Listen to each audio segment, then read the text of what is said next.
el doctor Martín Echegaray. ¿Cómo repercutió la pandemia, contemplando el cuidado que tiene tu especialidad, la prevención, el cuidado primario? ¿Cómo fue y cómo es ahora en cuanto a la consulta de la gente? Bueno, el año pasado cuando se inició la pandemia tuvimos una disminución notable de lo que fue el control ginecológico anual, no así por supuesto con el control de los embarazos. En ese sentido continuamos de la misma manera. Quizá al principio hubo un poco de desacople con los horarios y con la forma de atender, ¿no? Pero prácticamente el año pasado la mayoría de las mujeres eligieron no hacerse controles por todo el temor que tenían, claro, en salir y en exponerse a la posibilidad de infectarse. Sin embargo, ya a partir de noviembre del año pasado nuevamente comenzamos a recibir un volumen habitual, incluso durante el verano un poco mayor de lo que habitualmente tenemos.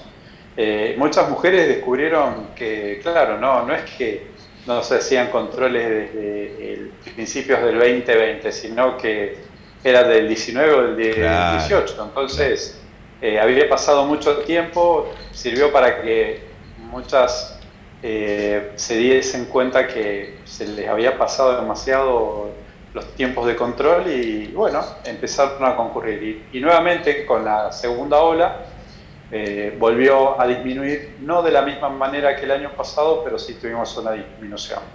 Y ahora está en términos normales. Vos sabés que no es caprichoso ni es una idea de que el médico te haga ir para un control, es una cuestión de salud sanitaria, de control semestral, anual, el que el médico disponga, y la mayoría de las especialidades que hablábamos me estaba acordando de Eusebio, a quien quiero saludar, el cardiólogo, que también se había raleado la gente, después llegaba con unos enormes problemas, ¿no? Claro, esa era la pregunta que te iba a hacer, Martín.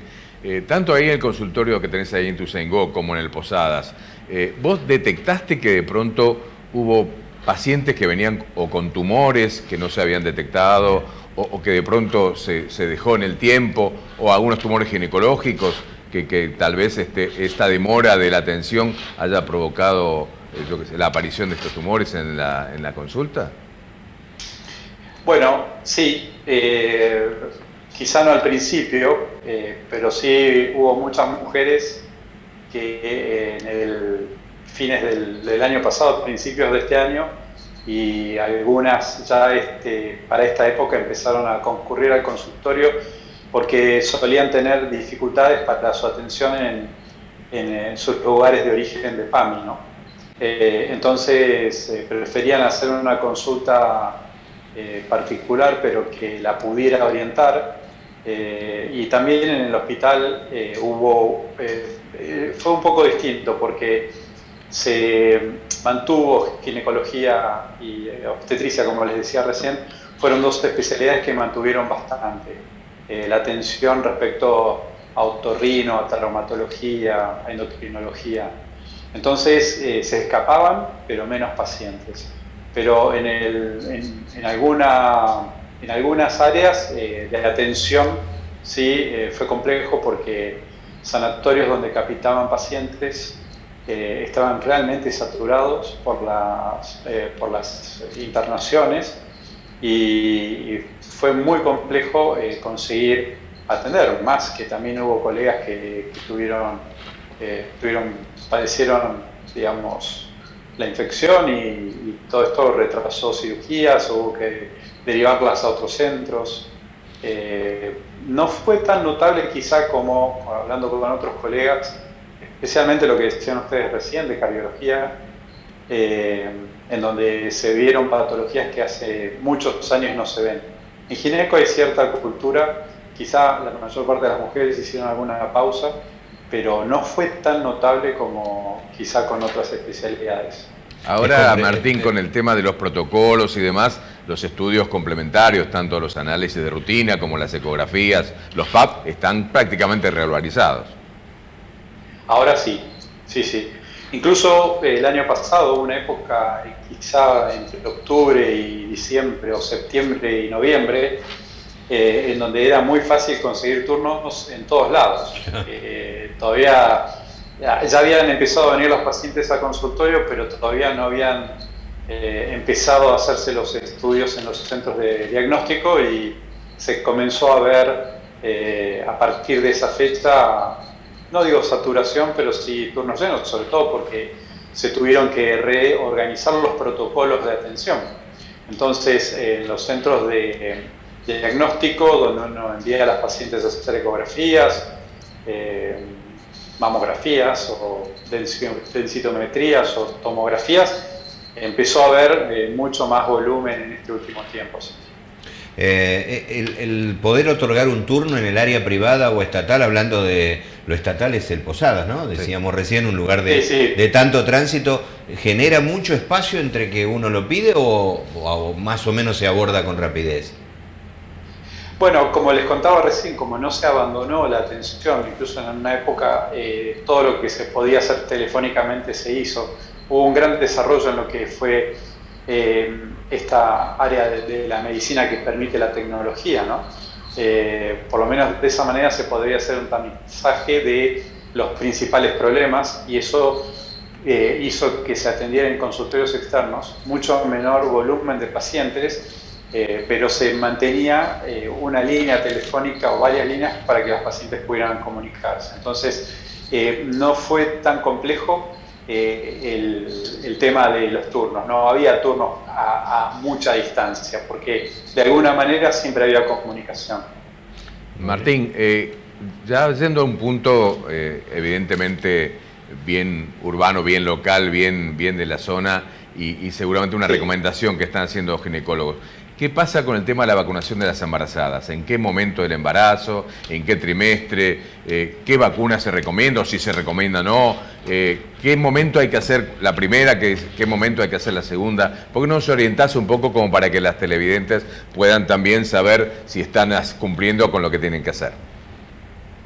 Fue muy interesante esta cuestión, Mauricio, en estos meses. Esta es una pandemia en donde vamos aprendiendo continuamente. Si esto lo charlábamos en marzo, los datos iban a ser otros.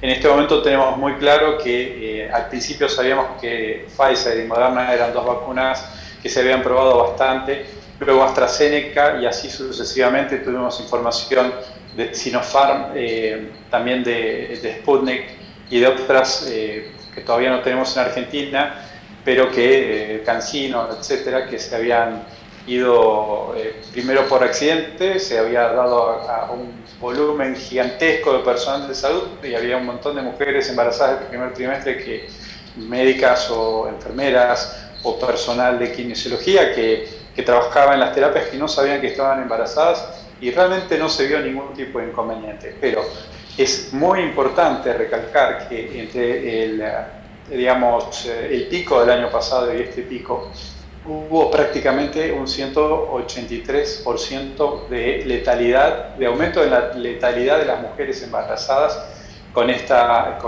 pico que está pasando en este momento.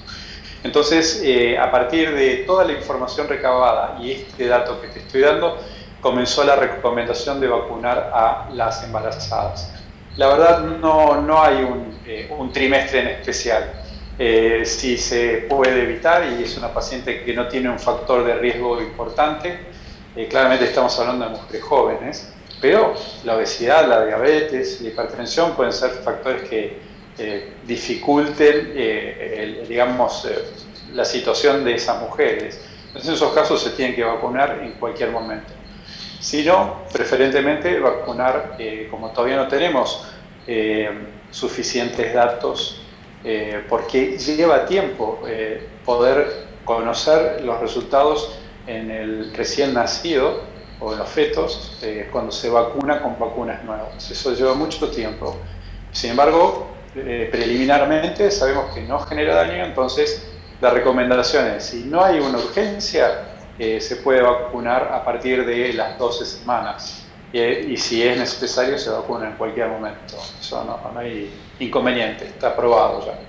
Es comprensible, es todo un aprendizaje, ¿no? Digo, el paciente aprende, Entiendo que no haya ido a la consulta por miedo, por recaudos que no conoce, no se sabe cómo es. Entiendo que otorgar un turno no es lo mismo cada tanto, sino tener que armar la sala de espera de una manera, higienizar la espera del paciente que va a entrar, tomarse un tiempo. Es todo un aprendizaje. Aprenden los pacientes y hemos aprendido nosotros, los profesionales de la salud, en el día a día. Lo que tal vez recomendábamos, no recomendamos antes, lo recomendamos ahora. Y es así, es la incertidumbre que ha provocado un virus prácticamente desconocido, que ha actuado prácticamente ya vamos para los 2 años, evidentemente hace que cambien las conductas, ¿no? Así que, pero lo importante es esto, ¿no? O sea, darle ese mensaje a las embarazadas que se pueden vacunar sin ningún problema y al contrario, más si hay comorbilidades, ejercer el tema, el poder de la vacunación, no solamente para protección personal, sino también del producto de la gestación, ¿no? Que hay transferencia de inmunidad al feto,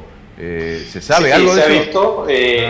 Se ha visto, pero no es en un alto porcentaje, en escasos porcentajes. Se ha visto mortalidad en madres con pocos síntomas en la época previa a la vacuna. Se ha visto mortalidad fetal en el tercer trimestre, oligoamios y otro tipo de patologías, restricciones del crecimiento intrauterino.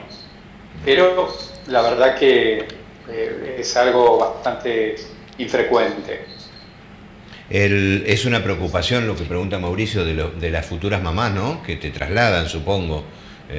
Van a ser bien. Sí, es algo que trasladan, incluso, por supuesto, no es obligatoria la vacunación y es distinto a las vacunas que están dentro del Plan Nacional de Vacunación, como la de la gripe, la de la hepatitis o la triple bacteriana celular, que esas se indican. En este caso es algo voluntario y está en la buena recomendación que nosotros podemos dar, pero también en la decisión que tome la mujer si quiere tomar el riesgo, por lo que dije, ¿no? Hay muchas cosas que todavía no se saben en vacunarse, viendo la posibilidad de estar protegidas y de tener menor riesgo, no solamente de internación y de algún problema con el producto de gestación, sino también para que las mujeres sean ellas las que elijan. Y la verdad que en la mayor parte de los casos o venían vacunadas o ya decían sí, quiero vacunarme.